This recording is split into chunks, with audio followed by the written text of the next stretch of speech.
Boa noite, meus amigos. Vocês estão me ouvindo bem? Boa noite, Rose. O som tá bom? Boa noite a todos. O som tá legal? Então, Tá. bem, boa noite, meus amigos. Nós estamos aqui na Sociedade de Estudos Espíritas Francisco de Assis, hoje, dia 30 de setembro de 2022. E nesse horário, nós estudamos essa obra, que é Parábolas e Ensinos de Jesus, de Caibar Schutel. Na sexta-feira, nós estudamos a primeira parte, que trata das parábolas. E na quinta-feira, às 5h30, nós estudamos os ensinos de Jesus, que está na segunda parte. Então, hoje é a segunda aula dessa parábola, né?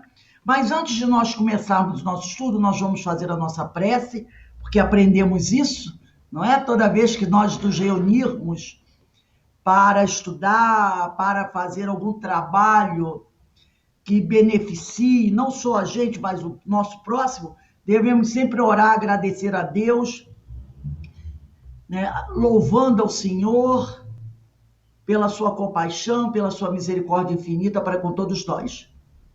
E, como Jesus nos ensinou, vamos pedir ao Pai que abençoe todos esses nossos irmãos, que nesse momento possam estar em sofrimento, necessitado do amparo do Senhor. Não só os nossos irmãos encarnados, mas muitos dos nossos irmãos desencarnados, onde quer que eles estejam, não importa a condição em que se encontrem. Que todos eles possam ser amparados, Senhor, pela sua misericórdia, para que possam ser aliviados das suas dores e logo poderem se reerguer e continuar a sua caminhada, cumprindo com a sua missão. Para que assim todos nós, Senhor, possamos alcançar aquela felicidade que tanto almejamos e que com certeza está à nossa espera. Que a tua luz, que a tua paz habite sempre em nossos corações. E assim, Senhor, te rogamos mais uma vez que nos permita dar continuidade aos nossos estudos. Graças a Deus. E agradecemos sempre aos espíritos amigos que sempre vêm nos inspirar e nos auxiliar durante esses estudos, não é? Então, eu vou ler aqui a parábola que está no nosso livro, né, do Parábolas e Ensinos de Jesus. Parábola do amigo importuno. Se um de vós tiverdes um amigo e fordes procurá-lo à meia-noite e lhe disserdes: amigo, empresta-me 3 pães, porque um amigo meu acaba de chegar à minha casa de uma viagem e nada tenho para lhe oferecer. E se do interior outro lhe responder: não me incomodes, a porta está fechada, eu e meus filhos estamos deitados, não posso levantar-me para tos dar. Digo-vos, embora não se queira levantar para lhes dar, por ser seu amigo, ao menos por causa da sua importunação, se levantará e lhe dará quantos pães precisar. E eu vos digo: pedi e dar-se-vos-á, buscai e achareis, batei e abrir-se-vos-á, pois todo o que pede recebe, o que busca acha, e ao que bate abrir-se-lhe-á. Qual de vós é o pai que, se o filho pedir um peixe, lhe dará, em vez de peixe, uma serpente? Ou se pedir um ovo, lhe dará um escorpião? Ora, se vós, sendo maus, sabeis dar boas dádivas a vossos filhos, quanto mais o vosso Pai Celestial dará um bom espírito aos que lhe pedirem. Isso está em Lucas, capítulo 11, versículos de 5 a 13. Então, nós estamos aqui, já lemos esse primeiro e segundo parágrafo, primeiro, segundo, deixa eu contar primeiro, segundo, terceiro, quarto, vamos para o quinto parágrafo hoje, não é? E o quinto parágrafo, aí eu vou ler um pedacinho anterior, que é bem interessante, que diz assim, é o quarto parágrafo. Jesus, para melhor exaltar a imaginação de seus discípulos e fazer-lhes compreender a ação da prece, após haver-lhes ensinado o modo de orar, que foi a oração do Pai Nosso, né? Julgou de bom alvitre fazer a exposição da parábola, começando a comparação com os amigos e concluindo-a com os pães. Então, nós vimos, né, que Jesus, se eu não me engano, do versículo 1 ao versículo 11, deixa eu só confirmar aqui, em Lucas, rapidinho, Lucas capítulo 5, do versículo, tá aqui, porque a parábola começa no versículo 5, né? Simão, mestre, trabalhamos a noite toda sem nada apanhar, mas por que manda lançar as redes, né? Então ele diz aqui, não, Lucas capítulo 11, me desculpe, eu estou no capítulo 5, Lucas capítulo 11, versículo de 5 a 13, porque no versículo 1, do versículo 1 ao 4, Jesus ensina a oração do Pai Nosso. Está lá, estando num certo lugar, orando, ao terminar, um de seus discípulos pediu-lhe, Senhor, ensina-nos a orar, como João ensinou a seus discípulos. Respondeu-lhes, quando orardes, dizei, Pai, santificado seja o teu nome, venha o teu reino, o pão nosso dá-nos a cada dia, perdoa-nos os nossos pecados, pois também nós perdoamos aos nossos devedores, e não nos deixeis cair em tentação. Então, Jesus, antes de contar a parábola, ele ensinou a orar. Depois, ele conta a parábola, que vai do versículo... Ele conta a parábola, que vai do versículo 5 ao versículo 13. Porque do versículo 1 ao versículo 4, ele ensinou a oração do Pai Nosso. Do versículo 5 ao versículo 13, ao versículo 11, ele conta a parábola. E a partir do versículo 12, ele ensina a pedir, não é? Então, a partir do versículo 11, ele conta a pedir. Então, do 5 ao 10 é a parábola, mas a partir do 11, ele ensina a pedir. Então, são três coisas. A parábola está entre a oração do Pai Nosso e quando Jesus nos ensina a pedir. Mas ele também nos ensina como devemos pedir, porque isso é fundamental. Foi o que nós estudamos na semana passada. É importante saber pedir.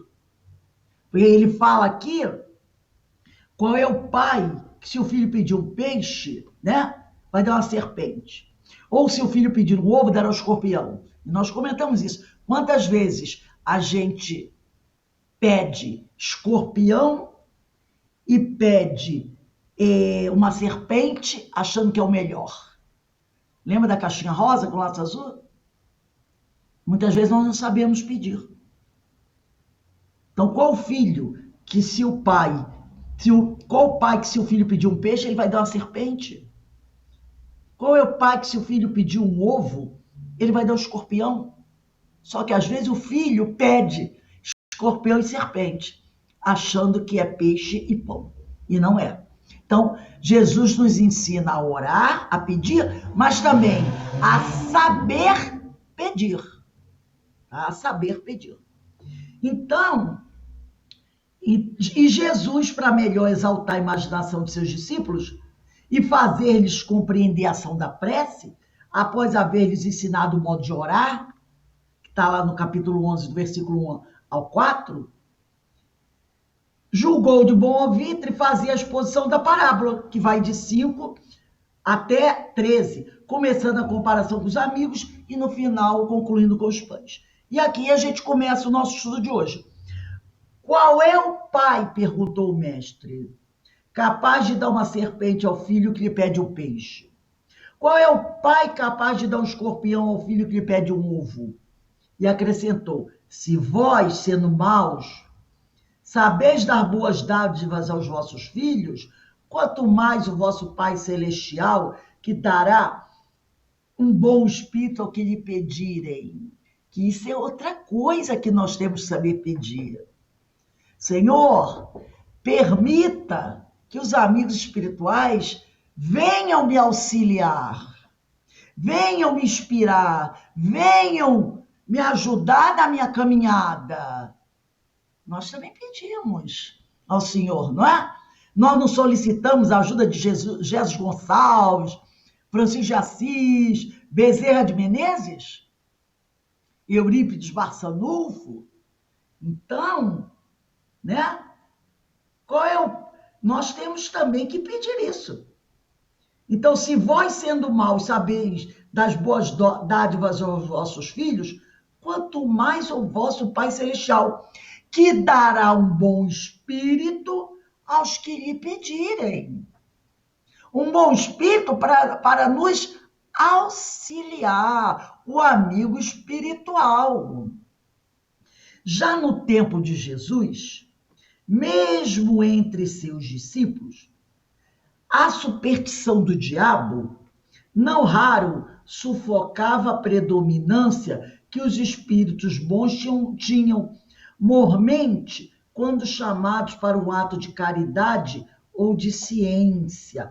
Havia, naquela época, uma superstição muito grande, que não vamos dizer que não exista hoje.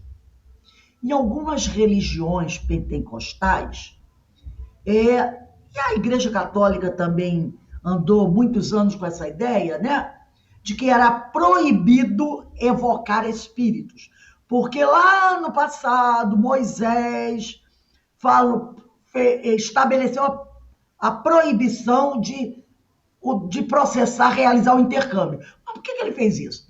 Ele fez isso porque havia muita desmoralização. Mas Jesus, naquele evento do Monte Tabor, mostrou que o intercâmbio estava liberado, não é? Mas essa ideia de Moisés se perpetuou. E até hoje nós vemos algumas religiões, principalmente os pentecostais, dizerem que você não pode conversar com os espíritos. Que espírito que se manifesta é o diabo. Nós não temos algumas religiões que falam sobre isso? Né? Inclusive, nós espíritas, hoje o pessoal não esquenta muito a cabeça com isso, mas até uns anos atrás, quando alguém perguntava assim, qual é a tua religião? Aí você dizia, espírita. Ué, você é macumbeiro? Você mexe com o diabo? Com coisa ruim? Porque tinha essa ideia, entendeu? Tinha essa ideia, porque era proibido, né? Então, essa questão do diabo, que o espírito que se manifesta é espírito do mal, isso é uma coisa que ficou durante muito, muito tempo. E nós sabemos que esses espíritos, como nós estudamos aqui, né, no livro Grilhão aos Partidos, esses espíritos que realmente são espíritos voltados, equivocados, né, que promovem essas obsessões amargas, muito, muito difíceis, não são diabo, são gente como a gente. São seres humanos sofredores, equivocados. Não são o diabo. Mas a religião, ela criou essa questão mitológica do diabo. Inclusive botaram na Bíblia, né? Que o diabo tentou Jesus no alto do templo, no alto da montanha, essas coisas todas assim. Então, desde a época de Jesus, existe essa questão da superstição do diabo.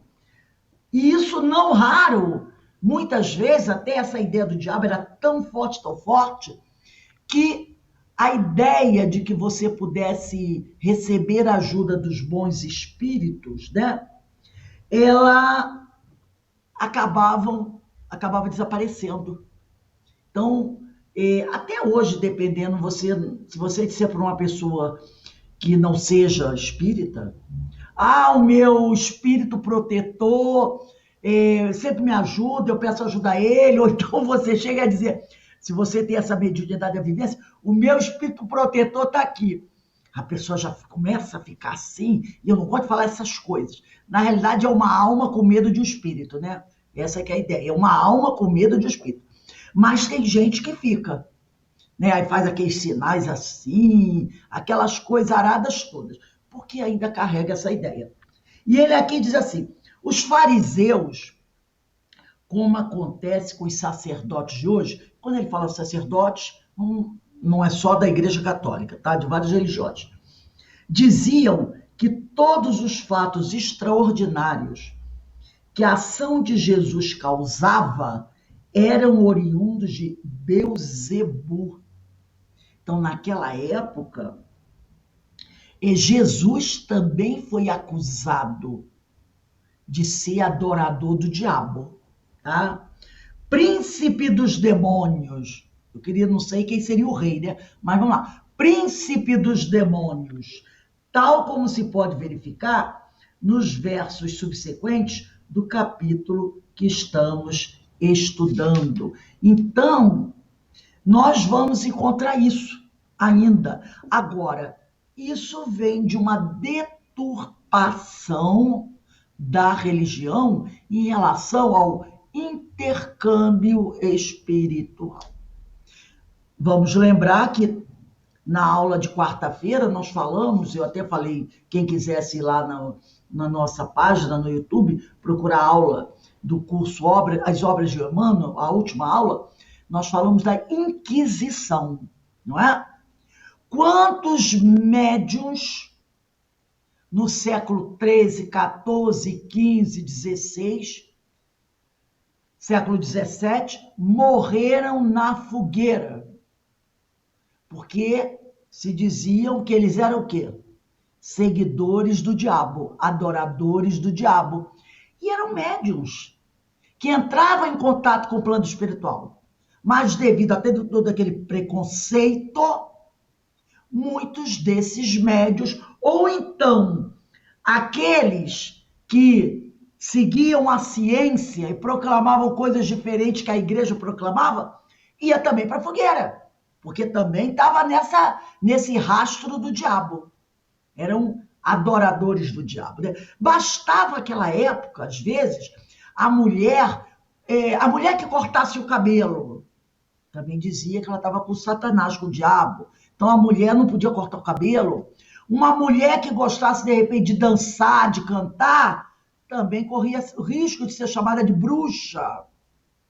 Uma mulher que usasse uma roupa diferente, uma mulher que educasse os filhos de uma forma diferente do tradicional, uma mulher que viesse de um grupo que professava uma religião diferente daquela religião onde ela estava, tudo isso era razão para ser chamado de adorador do diabo, de ser chamado de bruxa. Ia tudo para a fogueira. Então, muita coisa se fez por causa dessa superstição, desse ser mitológico, que nós sabemos que não é nada disso. Aí eu trouxe aqui para a gente conversar um pouquinho sobre isso, um texto do José Herculano Pires, que eu achei muito interessante, chamado... O nome do livro eu recomendo esse livro, gente, ele é muito bom. É fininho, mas é muito bom. A Agonia das Religiões. O José Herculano Pires, eu conheci a filha e o filho dele, são pessoas maravilhosas. Durante muito tempo teve um curso no CEOI, eu ainda não sei se tem, do estudo das obras de Deolindo Amorim e Herculano Pires. Se eu não me engano, era quinta-feira de manhã. Então, nesse livro, A Agonia das Religiões, no capítulo 3, o José Herculano Pires vai falar sobre a experiência de Deus. E ele diz assim: lembro-me do episódio histórico de Jerônimo de Praga. Depois de haver assistido pelas grades da prisão, porque ele também estava preso, seu mestre, John Hus, todos sabem quem foi John Hus, não é? Uma das reencarnações de Allan Kardec. Depois de haver assistido pelas grades da prisão, seu mestre, John Hus, ser queimado vivo em praça pública. Foi também glorificado com a graça especial de uma fogueira semelhante. Então, os dois morreram queimados em praça pública. Primeiro morreu John Hus, tá? E depois Jerônimo de Praga. Jerônimo de Praga era aluno de John Hus. John Hus era o mestre de Jerônimo de Praga. Ele assistiu à morte do mestre e depois ele também morreu na fogueira. Mas preste atenção a esse fato que eu vou narrar aqui, que aconteceu com Jerônimo de Praga no momento que ele foi colocado lá na fogueira. No momento em que as chamas começavam a iluminar sua figura estranha, quer dizer, a figura de Jerônimo de Praga. Por que estranha? Porque antes, nós estudamos isso na quarta-feira, antes de ser queimado vivo, a pessoa era muito torturada. Então o corpo dele devia estar quebrado, ferido, né? Ele devia estar desnutrido. Por isso que o Zé Herculano Pires coloca assim: no momento em que as chamas começavam a iluminar a sua figura estranha, de Jerônimo de Praga, caridosamente, amarrada ao palanque do suplício, ele diz que a igreja, caridosamente, colocou ele na fogueira para ele ser queimado, para a salvação de sua alma rebelde. Ele foi queimado na fogueira de uma forma caridosa, para salvar a alma dele, para que a alma rebelde dele fosse salva. Ele, Jerônimo de Praga, quando estava sendo queimado, viu uma pobre velhinha aproximar-se da fogueira com uma acha de lenha, um pedaço de madeira, e essa senhora tirou esse pedaço de madeira ao fogo.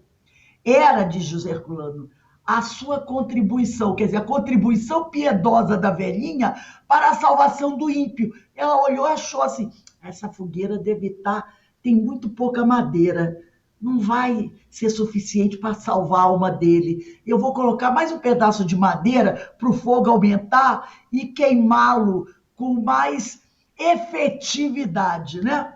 Jerônimo, olhando aquela velhinha, jogando aquele pedaço de madeira na fogueira, exclamou: santa simplicidade.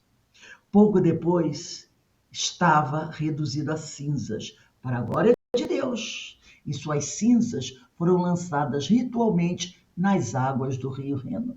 Porque lembra que nós na quarta-feira também falamos que tudo aquilo, né? Inquisição, aquelas torturas, aquela matança, era tudo feito para quê? Para a glória de Deus, para salvar as almas rebeldes e levá-las a Deus. Então, quanto mais tortura, né? Quanto mais tortura, lembra de Gregório, que criou o Tribunal da Santa Inquisição? E o outro lá, Inocêncio IV, que falou que não bastava matar, era preciso antes torturar, tudo em nome de Deus, né? Usando o nome de Deus em vão. E era isso que eles diziam, que era tudo para a glória de Deus. Todas as formas de culto, todos os rituais de José Herculano, todos os sacramentos, todas as cerimônias religiosas, todos os cilícios, que são as torturas e as violências, foram empregados dos milênios sombrios do fanatismo religioso para a salvação da humanidade. Aí, entre aspas, destaque. Essa era a alegação.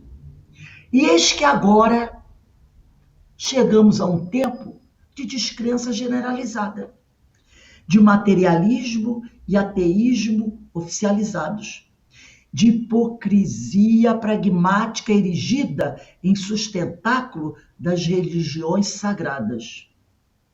Deus, lá no passado, diziam que falava diretamente com seu servo Moisés no deserto.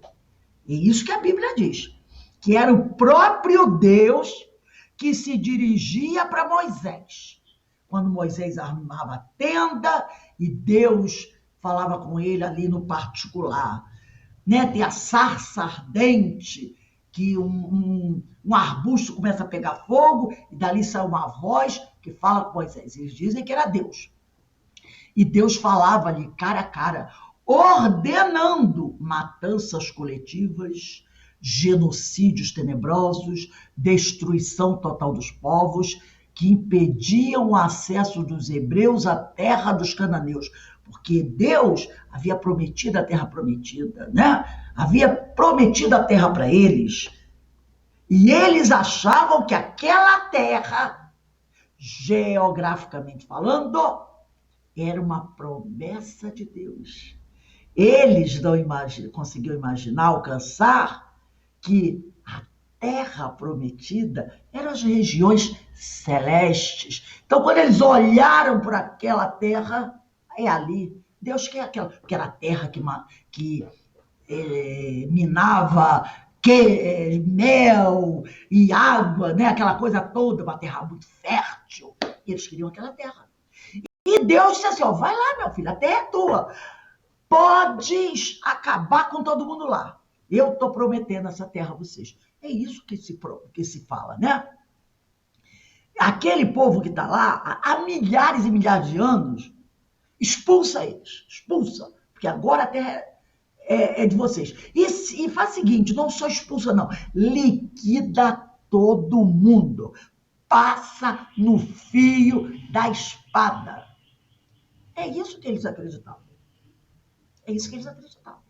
Só que nós sabemos, estudamos isso quando estudamos a história do povo hebreu, que Moisés, Jacó, Isaú, Abraão, esses homens eram médiuns.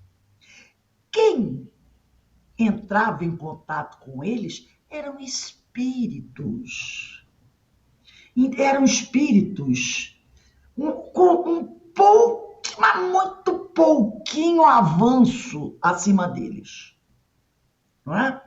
E esses espíritos que entravam em contato com eles também não tinham muito conhecimento. Isso a gente está falando 2-3 mil anos antes do Cristo. Como é que aquele povo era? Também já estudamos isso. Era um povo muito inculto, né? Tanto que Paulo, e olha, Paulo 2 mil anos depois, 2 mil anos depois de Moisés, quase, né? Paulo ainda é acusado de ter sido, às vezes, muito bruto com o povo. Mas no tempo de Jesus, o povo ainda era bastante atrasado. Ainda era bem, né? Pouco evoluído. Então, Paulo, às vezes, tinha que ser duro. Imagine na época de Moisés. Então, os espíritos que orientavam esse povo aí eram espíritos também que ainda estavam ligados a essas questões temporais, não é? Como enviar para aquele povo um espírito que pudesse falar abertamente com eles? Eles não aceitariam. E eles já tinham os 10 mandamentos. Não matarás. Olha a incoerência do próprio Moisés. Eles entregam ao povo as leis divinas. Não matarás, ponto. Não roubarás, ponto. E aí, Moisés recebe essa lei e depois o outro espírito aparece para ele na cabana, porque era assim uma reunião tete a tete, né? Era eu falando com Deus, Deus vai falar comigo, e diz assim, ó, vai lá e mata todo mundo. E aí? Como é que você vai explicar isso? Como é que você vai explicar para aquele Moisés que aquele espírito que falou com ele dentro da cabana e mandou acabar com todo mundo não é Deus? Que Deus é aquele outro que deu os 10 mandamentos para ele. Mas ele disse assim, mas esse daqui disse que ia ter uma terra. Aquele de lá disse que eu vou ganhar uma terra. Como é que ele ia, Moisés, conseguir entender o que eram as regiões celestiais? Era complicado para ele entender isso. Então, quando um espírito chegava e dizia, ó, vai lá e faz assim, ele fazia, era Deus que estava dando essa informação para ele. Agora, olha o que Herculano diz aqui. Deus continua falando em particular a seus servos em nossos dias. Quanta gente hoje, nos templos, seja espírita, católico, das igrejas pentecostais, dizem que Deus falou para ele assim, Deus conversou comigo hoje, mandou fazer isso. As coisas que você diz assim, não acredito. Deus mandou, disse para mim o seguinte, ó, 45, 38, 22, metralhadora, faz arminha para cá, faz arminha para lá, bandido bom, bandido morto, tem que aplaudir pena de morte. É Deus que falou. E o sujeito diz, é isso aí. Vai você dizer, ou vai dizer que se no tempo que Jesus fosse vivo, ele também comprava uma arma para se defender dos adversários. Vai dizer para ele que isso aí, Deus não falou isso. Vai lá, vai dizer para ele. Vai dizer para ele não invadir um templo espiritualista, seja de Umbanda, Candomblé, qualquer um, e quebrar tudo. Porque lá naquele não tem diabo. Não, aquilo é do diabo. E eu vou lá, eu vou quebrar a imagem da Nossa Senhora lá da Igreja Católica, vou partir aquela imagem porque Deus disse que não podemos adorar a imagem. Então, se aquele pessoal daquela religião tem uma imagem, eles são adoradores do diabo. Então, eu vou invadir a propriedade alheia. Imagina Jesus dizendo assim, invade o templo com pedaço de pau, pedaço de faca, pedra, invade, quebra todas as imagens, taca fogo. Se alguém vier te impedir, dá-lhe uma pancada na cabeça. Você imagina Jesus falando isso? Mas o cara invade o templo espiritualista, né? Desrespeitando a propriedade alheia, desrespeitando as pessoas e desrespeitando o direito das pessoas de terem a sua própria religião. E Jesus nunca mandou, nunca. Jesus nunca disse assim, ó, a minha religião é tal, tá? A minha religião é essa aqui. Nunca. Jesus nunca disse que tinha uma religião. Então, hoje, Deus, entre aspas, né, continua falando em particular a seus servos em nossos dias, para a sustentação das igrejas. Então, Deus fala, está falando tudo isso. Enquanto o diabo não perde tempo e alicia milhões de almas perdidas para as práticas do terrorismo, para a matança de crianças e criaturas inocentes, para assaltos e estupros em toda a face da terra. Deus está aí, conversando ali em particular com alguns companheiros, sem perceber que o anjo que ele criou, o anjo decaído, está fazendo uma concorrência com ele danada. É isso que o povo fala. Ah, aquele ali matou aquela... É o diabo que manda ele falar isso. Ou então o que faz assim, foi o diabo que me tentou e me mandou. Não é assim? Eu ouvi umas vozes, foi o diabo que fez. Meu marido me traiu, foi o diabo. Ele está... vou usar uma frase que uma vez eu ouvi. Ele está emancubado. Ele está assim. Não, tem que levar ele na igreja, porque fizeram macumba para ele. Por isso que ele foi lá, matou, traiu, pintou e bordou. Aí o diabo. É isso que se cria. A experiência de Deus sustenta os crentes privilegiados.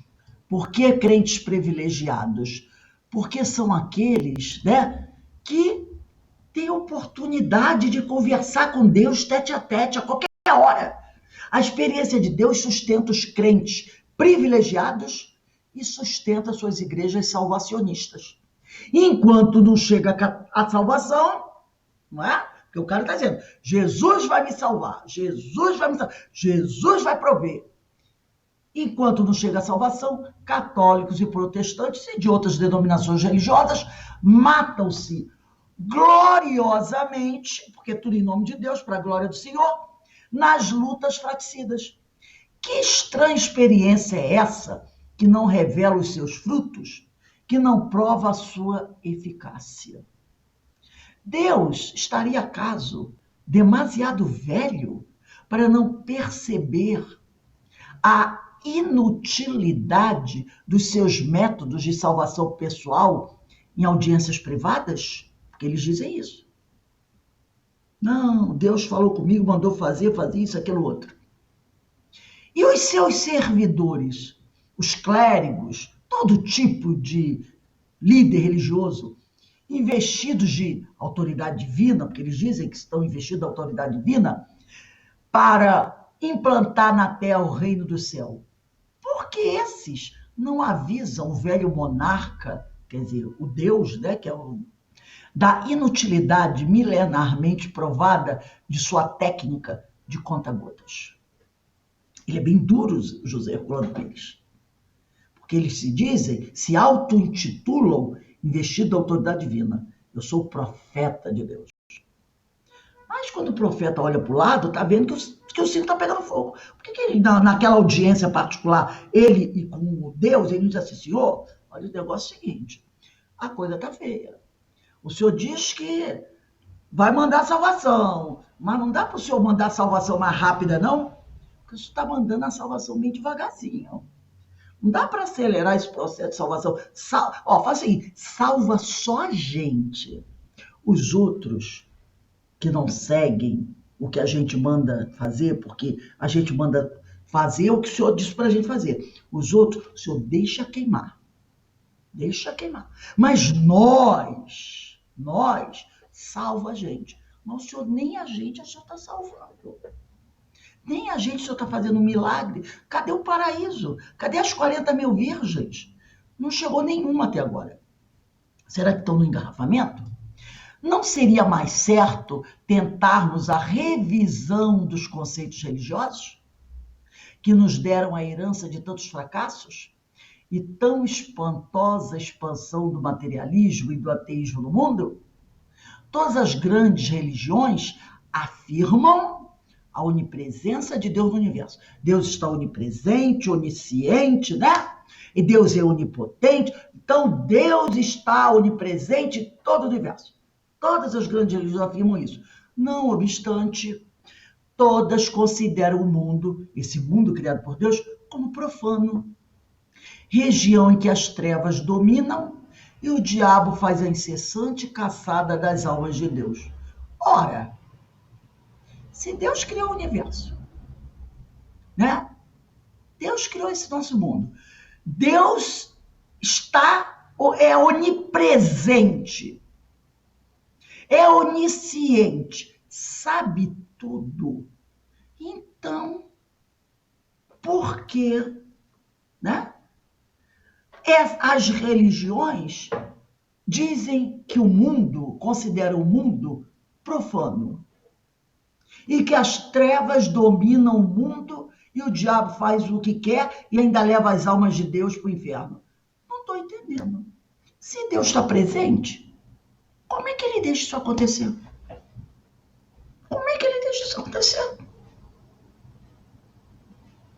Não é? O monoteísmo judaico, desenvolvido pelo cristianismo, impregnou o mundo com a onipresença de Deus.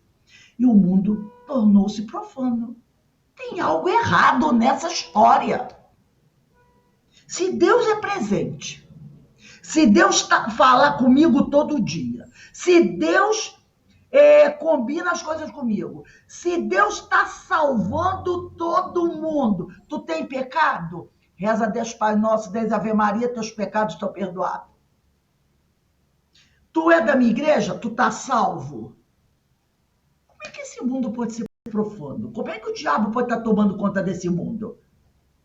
Eu acho que o que está escrito na frase acima, que vocês acham de tentarmos a revisão dos conceitos religiosos? A gente está precisando fazer uma revisão aí.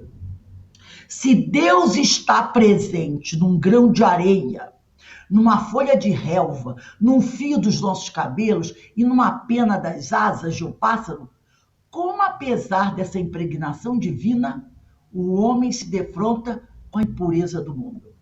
Se Deus está aqui, como é que esse mundo é profano?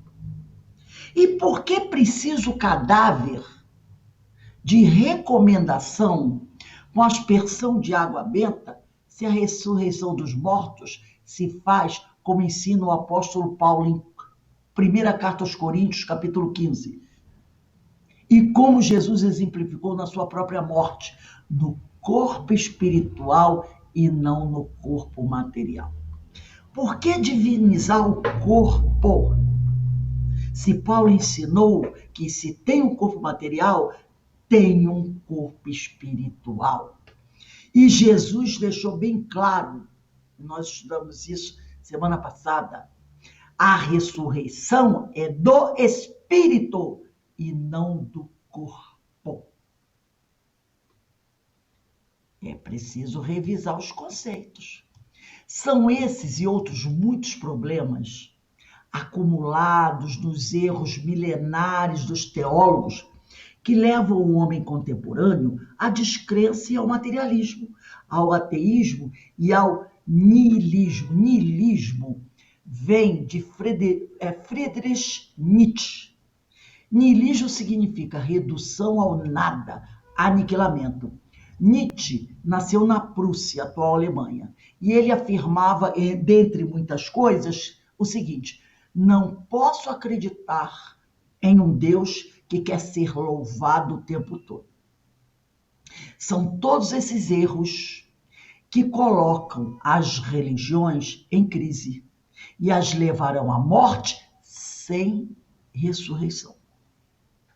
Considerando-se, porém, esse estranho panorama religioso da Terra, numa perspectiva histórica, à luz da razão, compreende-se facilmente que os erros de ontem, os erros da religião da época de Moisés, da época de Abraão, da época de Isaac, da época de Jacó, né?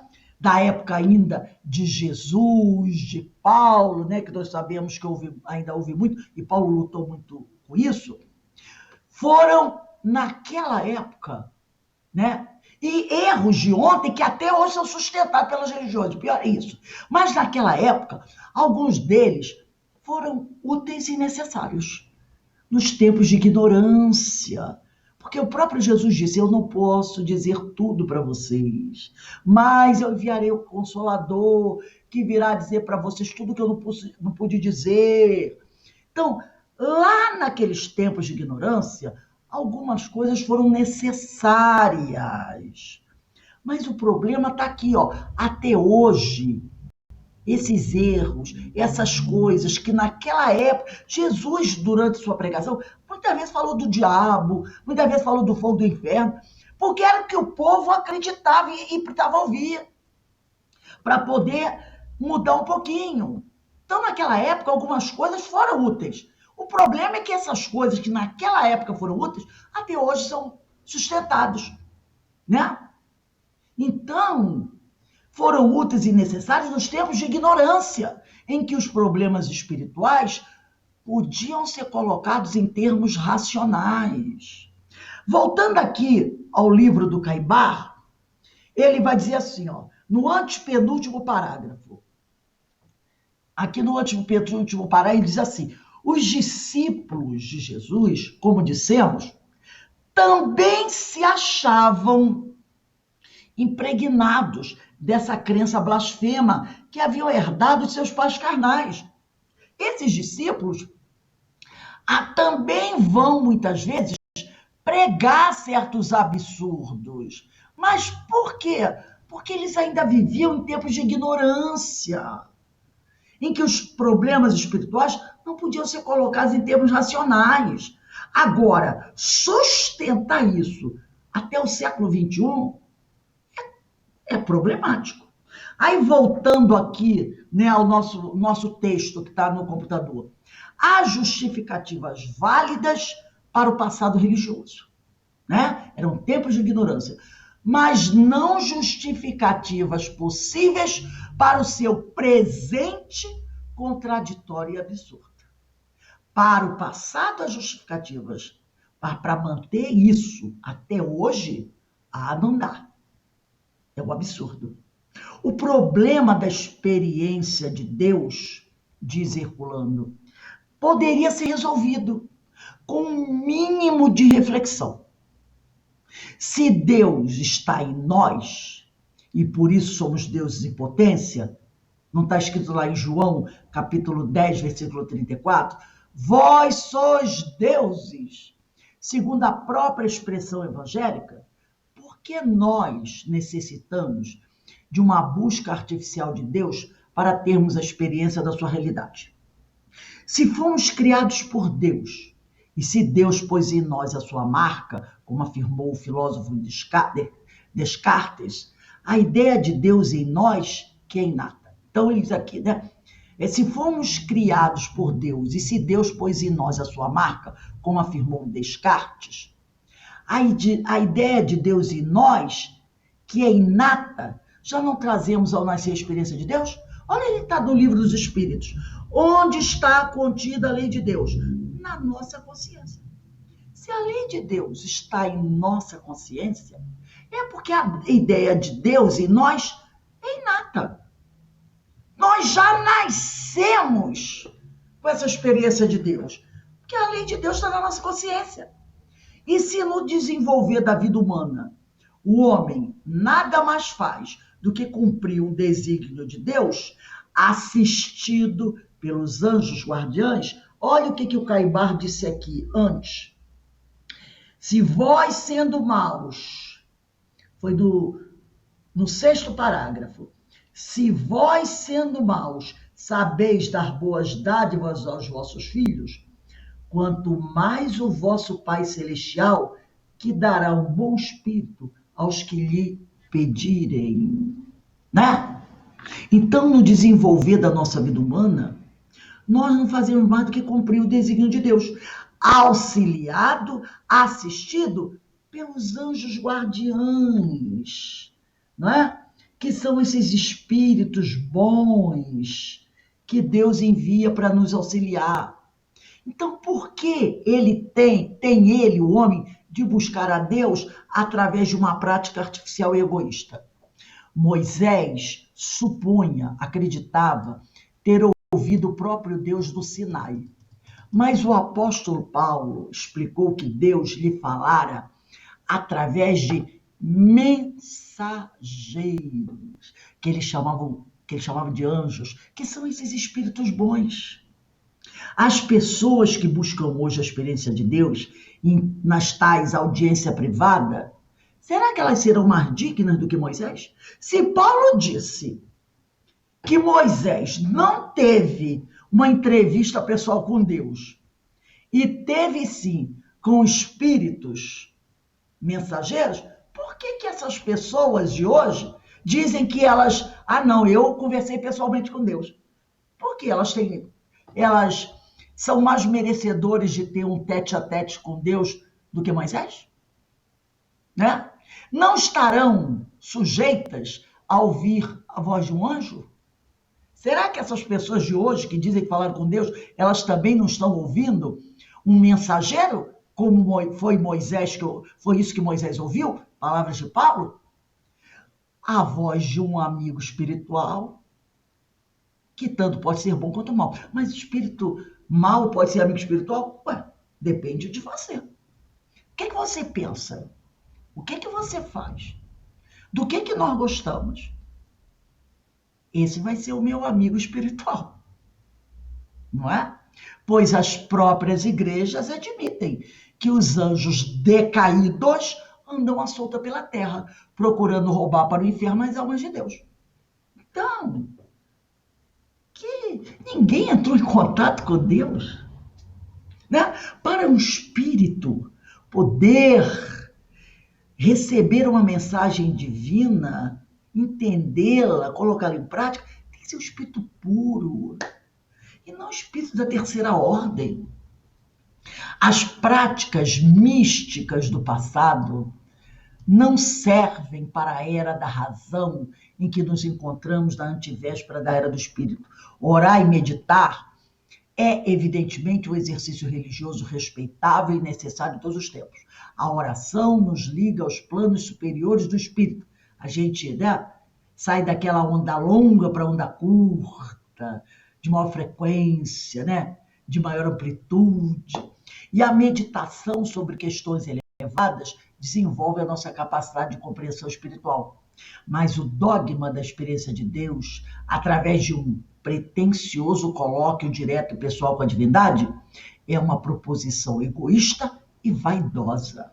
Se Deus é o absoluto, nós somos relativos. A humildade não nos aconselha a ter mais cautela em nossas relações pessoais com a divindade. Porque, acima de tudo, um espírito, para poder verdadeiramente dizer eu estou no Pai e o Pai está em mim, que aí o Espírito puro, ele tem que ser humilde. Então, essa humildade que nós devemos ter nos aconselha a dizer o quê? Eu ainda não tenho condições para ter esses encontros particulares com Deus. Eu me encontro sim, eu posso ter sim. Encontro com os intermediários, com os amigos espirituais que Deus coloca no meu caminho, eles sim poderão ser meus advogados, né? Levar a minha causa a outros acima deles. Eu posso sim dirigir a minha prece ao Senhor, mas dizer que o Senhor marca entrevista comigo, tete a tete, e fala comigo diretamente, e eu entendo o que a divindade diz no meu grau evolutivo, é muita vaidade. São muitos os casos de perturbações mentais, de obsessões perigosas, de lamentáveis desequilíbrios psíquicos decorrentes de exageradas pretensões das criaturas humanas no campo das práticas religiosas. A história das religiões é marcada por terríveis experiências nesse sentido.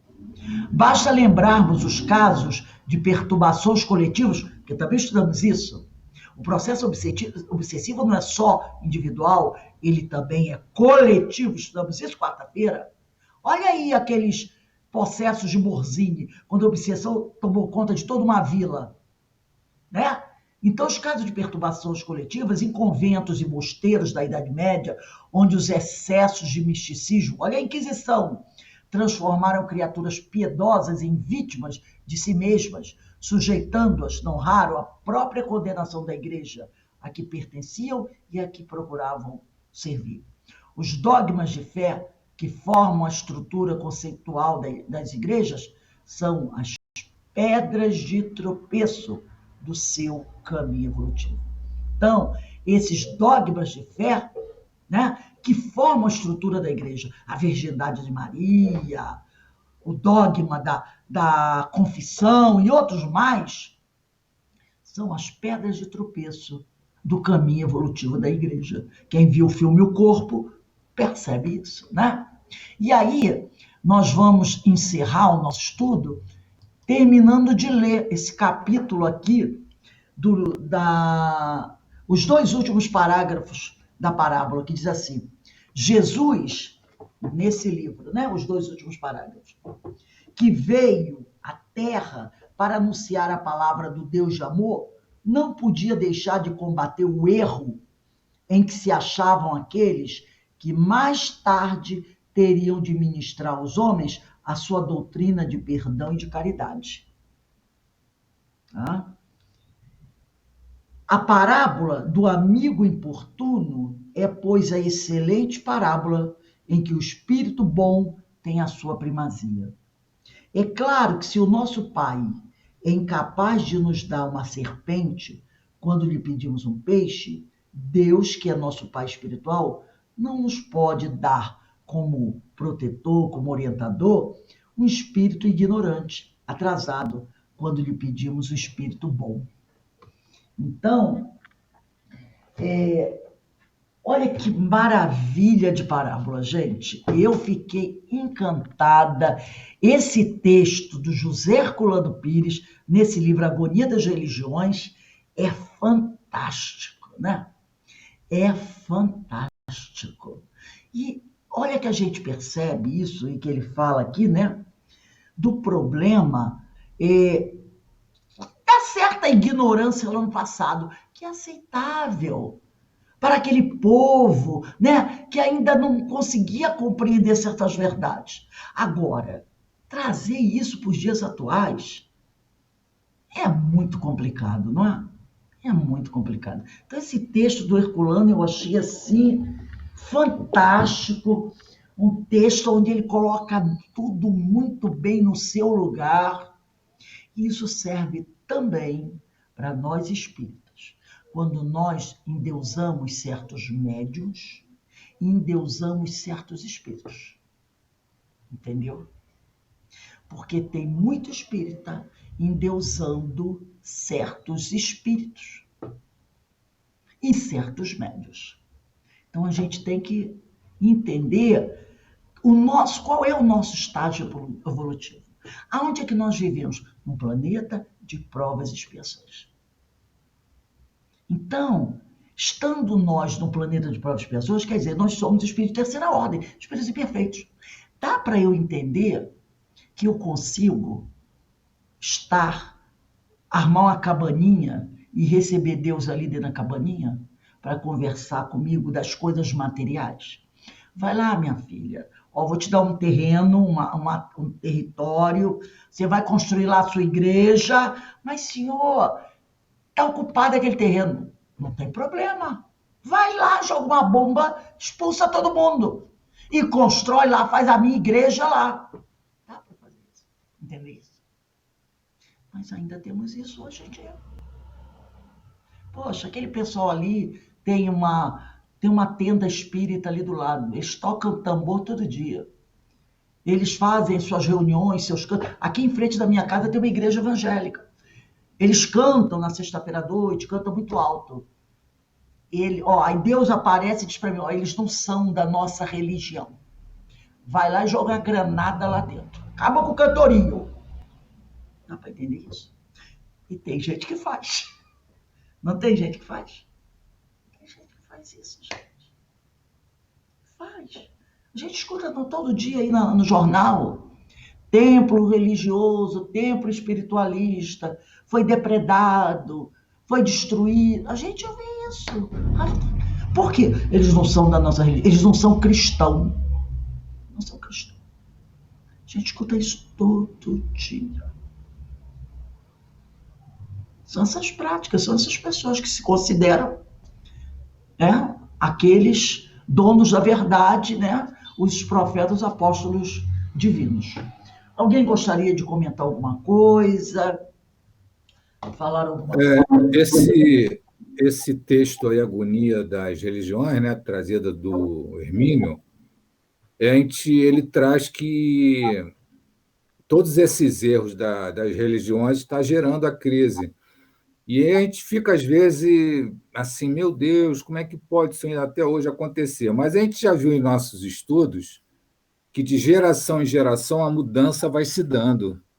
E vai chegar um momento, que isso é um processo evolutivo, que as futuras gerações, mesmo que hoje essas religiões sejam fortes, mas no decorrer do tempo não tem como persistir uma incoerência que a gente vê como vê hoje. E o tempo, as próximas gerações com outra mentalidade, com outro ponto de vista, isso vai entrar em desuso, vai ficar desmoralizada pela incoerência em si da prática da religião, né? Mas a gente percebe como demora, né? Ah, sim, a gente tem que ter paciência. Por isso, a doutrina não quer dizer que nós somos privilegiados, mas a doutrina nos trouxe o esclarecimento, tirou o véu. E a gente continua na nossa trilha com paciência, com humildade, sem querer ser superior a ninguém, e com paciência, porque isso aí não é para a nossa geração, não, essa mudança. Você vê que Ainda talvez 2 ou 3 encarnações para a gente ver a coisa diferente do que tem que ser. E a gente vê dentro do próprio movimento espírita. Quando a pessoa está passando por um problema, você está passando por um problema? Tô. É o obsessor. É o obsessor. Você não admite que a causa do problema é você mesmo. Você é que é o causador do problema. Mas aí você bota a culpa em quem? No diabo. Só que dentro da doutrina, você sabe que não tem diabo, mas tem obsessor.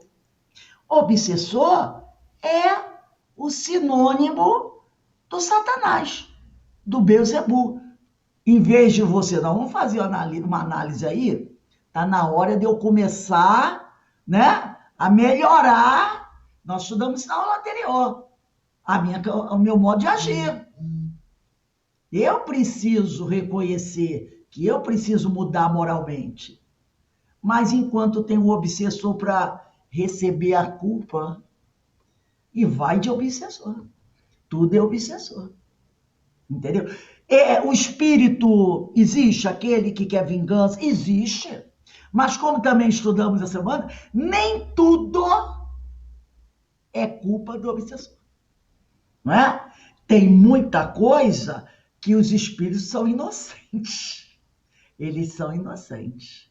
Somos nós os culpados. Mas, como existe o Satanás, o Lúcifer, o Beelzebub, ora, um obsessor cai bem de vez em quando, para que eu não possa assumir as minhas responsabilidades, não é? Então, meus amigos, são coisas, são textos. Eu acho que tem o PDF desse livro, eu acho que eu vou mandar para você. É um livro muito bom mesmo. E aí, a gente está sempre. Reparem que os temas estão muito assemelhados, né? Emmanuel, Diversidade dos Carisma, Paulo, estão muito assemelhados, sempre fazendo esse trabalho da questão da moral, da renovação pessoal, da renovação da nossa individualidade, né? Então, vamos encerrar o nosso estudo da noite de hoje.